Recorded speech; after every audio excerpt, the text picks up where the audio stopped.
하나님의 사랑과 원천에 넘치시기를 축원합니다. 오늘 11월 6일 목요일 날 아침입니다. 하루하루가 참 빠르게 지나가고 있습니다. 오늘 말씀은 하나님께서 주시는 땅의 소산과 온전한 축복에 대한 말씀입니다. 시편 67편 6절에서 7절입니다. 그리하시면 땅이 그 소산을 내리리니 하나님 곧 우리 하나님이 우리에게 복을 주시리로다. 하나님이 우리에게 복을 주시리니 땅의 모든 끝이 하나님을 경외하리로다. 이 시편 67편의 6절 7절 말씀은 결국 우리가 이 세상에서 모든 복을 받는 것은 하나님에게 달려있다라고 하는 고백을 하고 있습니다. 슬라브 볼프라고 하는 유명한 신학자도 하나님 인간의 번영이라고 하는 책을 썼는데, 인간의 번역이라고 미로슬라브 볼프라는 학자입니다. 이 사람이 쓴 인간의 번역이라고 하는 책도 결론을 말씀드리자면 인간의 모든 번영은 결국은 하나님의 돌보심과 도우심에 달려있다라고 하는 것이죠. 우리는 성경을 읽습니다. 그리고 구약 성경 속에 또는 신약 성경 속에 나타나고 있는 인간의 생사화복에 대한 얘기를 많이 읽습니다. 우리는 그 성경이 있는 그대로 쓰여졌다는 것을 우리는 압니다. 아무리 훌륭한 사람, 훌륭한 믿음의 사람도 많은 약점이 있었고 그 사람 역시 문제점도 많이 있었다라고 하는 사실을 성경은 가감없이 기록을 하죠. 그러니까 좋은 점과 나쁜 점을 모두 다 써놓는 것이죠. 왜냐하면 인간이라고 하는 존재는 좋은 점도 있고 나쁜 점도 있고 문제점도 있고 바람직한 면도 있지 않습니까? 그래서 우리는 성경 속에서 모든 인간의 모습을 보면서 우리가 믿음을 갖게 되는 것은 바로 뭐냐면 결국은 이 모든 것들은 하나님의 손에 달려 있구나. 그리고 또한 하나님과의 관계 속에서 하나님과의 관계가 어떠한 것인가 하는 것이 바로 그 사람의 삶의 질과 결과를 결정하는구나 하는 것을 우리들은 배우게 되죠. 그러니까 우리들은 세상에 살면서 하나님의 축복을 받기 원하죠. 하나님의 돌보심을 누리기를 원합니다. 물질적인 축복, 건강의 축복, 장수의 축복 등 많은 축복을 누리기를 원하는데 그 모든 축복의 결과는, 그리고 그 모든 축복의 원인은 모두가 다 하나님이 축복의 원인이요 하나님의 축복이 결과다라고 하는 것을 우리들에게 가르쳐 줍니다.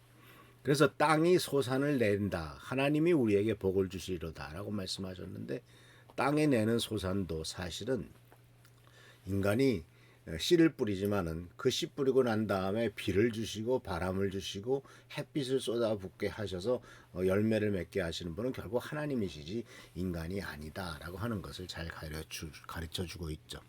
그래서 우리가 이 세상 살면서 많은 물질적인 축복도 추구하지만, 그러나 이 물질적인 축복도 결국은 하나님께서 주시는 아주 구체적이고 실질적인 축복이 포함되어 있음을 보게 됩니다. 땅의 소산이라고 하는 말. 지금 현대 시대로 말하면 인간의 모든 사업이라든가 또는 추구하고 있었던 어떤 돈 버는 일들, 이런 것들이라고 볼 수가 있죠. 그래서 하나님은 영적인 복만이 아니라 땅의 소산, 실제적인 필요도 채워주시는 분이시다라고 하고 우리들에게 가르쳐주고 있습니다. 그러나 우리들이 분명히 알아야 될 것은 하나님이 우리들에게 물질적인 축복을 주시고 은혜를 베푸시는 그 목적을 잊어서는 안 됩니다. 결국 땅의 모든 끝이, 성경 말씀 속에서 놀랍게도 땅의 모든 끝이 하나님을 경외하리로다라고 결론 짓습니다. 우리가 받는 축복이 더욱더 하나님을 경외하게 하고 다른 사람들도 하나님을 알게 하는 도구가 되도록 우리들에게 주신 하나님의 축복을 그런데 사용해야 될 것이다라고 하는 것을 권면하고 있는 것이죠. 그런데 문제는 우리들에게 경고하시는 말씀은 바로 뭐냐면, 물질적인 풍요는 하나님의 축복의 표현이고 하나님께서 우리를 불쌍히 여기시고 은혜를 베푸신다라고 하는 표현이지만, 인간이라고 하는 존재는 하나님 자신보다도 하나님이 주시는 축복에 더 몰입되기가 쉽다라고 하는 거죠. 그러니까 원래 있어야 될 하나님의 자리에 물질적인 축복을 갖다가 바꿔치는 거죠.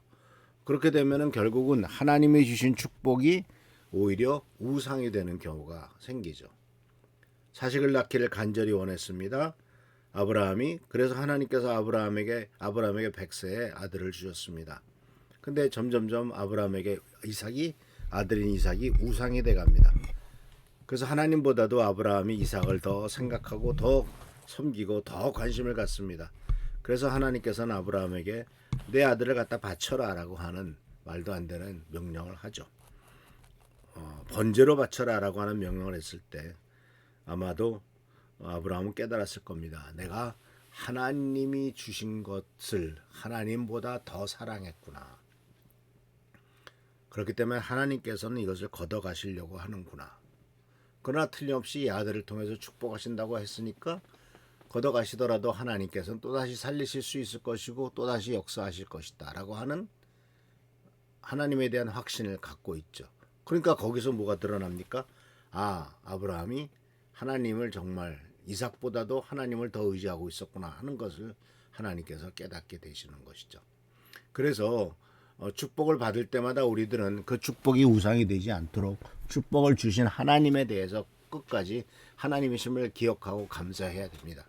또한 받은 것을 독차지하지 않고 나눌 때 하나님의 축복은 더욱더 풍성해지는 것을 분명히 우리들에게 가르쳐주고 있습니다. 그래서 오늘 하루 하나님의 구체적인 공급을 기대하고 받은 축복으로 하나님께 영광을 돌리는 우리 모두가 되기를 축원합니다.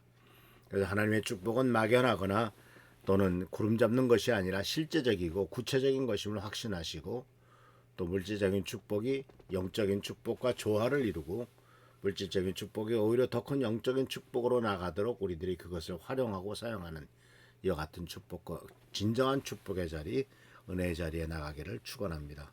기도하겠습니다. 자비로우신 아버지 하나님, 우리는 매일매일 주께서 우리들에게 주시는 공급을 경험하고 있습니다.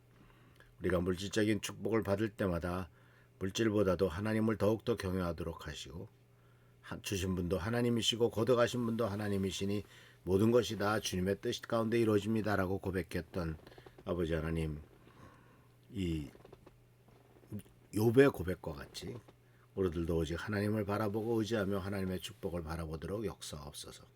오늘도 함께 하시고 축복하시고 채워주시길 바라옵고 예수 그리스도의 이름으로 감사하며 간절히 기도하옵나이다. 아멘. 오늘도 하나님의 돌보심과 도우심 가운데 승리하는 여러분 되시길 축원합니다.